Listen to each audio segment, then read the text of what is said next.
that happens when you are faced with change. That's helpful. So when I ask somebody to, let's say I ask one of you, can you just stand up and sing a song, please, for us? What are you doing the first time when I tell you? What are you doing when I ask you to do that? What do you do?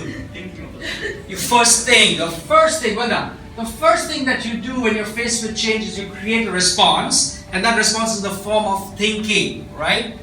So the first thing you do in creating a response is you think.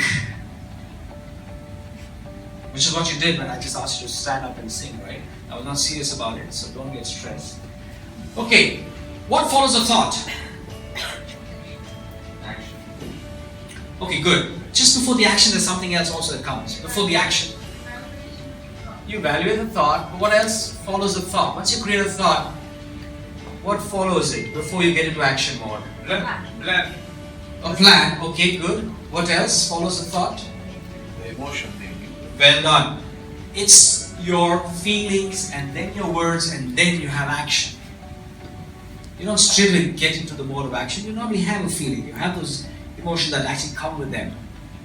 And of course, does anyone else create your thoughts and feelings for you? Yourself. A very important question at the back. Does anyone else create your thoughts? Does the environment create your thought? It triggers thoughts, but does environment create your thought? Influences your thought. Does it create your thought? Does the environment create your thought? Now I'm the environment, right? I'm the environment. And I'm speaking to you. Are you all thinking the same way? So does the environment create your thought? Well, what I'm trying to help you understand is that the environment can influence me, but you have a choice to think the way you want. You probably may not even be in the room, you're probably somewhere else. You're probably here thinking about what am I going to have for dinner after 9 o'clock, right? So the environment can trigger it, but you are responsible for your thoughts and therefore your feelings. Right? Is that okay? Okay, next question. So does anyone else create your thoughts and feelings? You say no. So who's responsible for creating your feelings of stress? Well done. Thank you so much. That's a very important aspect of life because, and this really brings me to the title of what I wanted today to be called stress responsibility. Learning to take responsibility for your stress is the first step towards managing it, towards changing, towards doing something. Because if for all the time if I'm believing that my stress is caused by the environment, by the people, by the boss, by the office, by this, that and the other, then you have no control. Unless the other people change, your stress will never change. But realizing that, you know what, there are many people who are facing the same environment, they all look at it different ways. So what is it that I'm doing to my own mind that's creating the stress? And therefore, what can I do to change? So this is what it is. Taking ownership is the first step in managing your stress. Absolutely. So we're not blaming, right? His fault, her fault, their fault. It's not me. But we're taking ownership. So taking ownership, we're being proactive. Very important. The word responsibility means that I have the ability to choose my response. Anybody who says they're responsible, it means that they have the ability to choose a response. And so they're not just saying I responded like this because of so and so, but I responded because I chose to respond.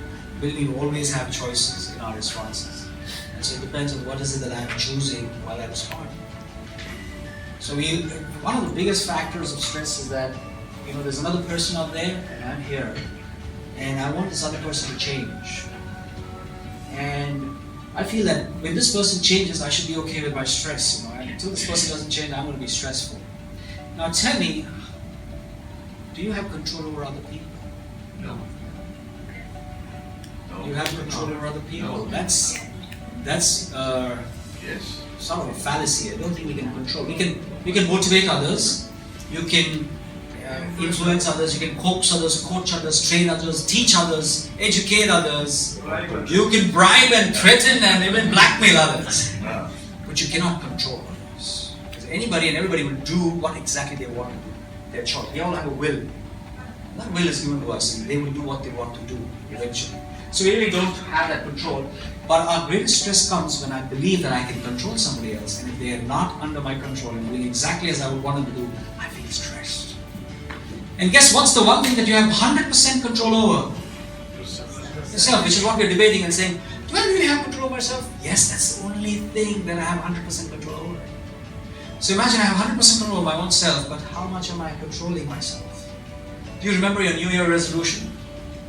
If you had one. And many of us stop having resolutions and we say it's no use, I really can't keep up resolutions.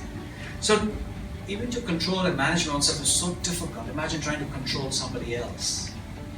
And so that is a paradox, that I'm trying to control somebody else they don't control, and I'm not even trying to control my own self, that I have 100% control over.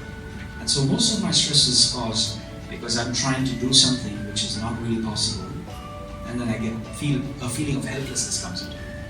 And so I'm trying to control environments. I have absolutely no control over the environment. The weather outside, the prices of oil, the prices of the commodities in the world around, we don't control them. But most of the time, if we're going on thinking about those things, it's not going to help us much, but create more stress for us.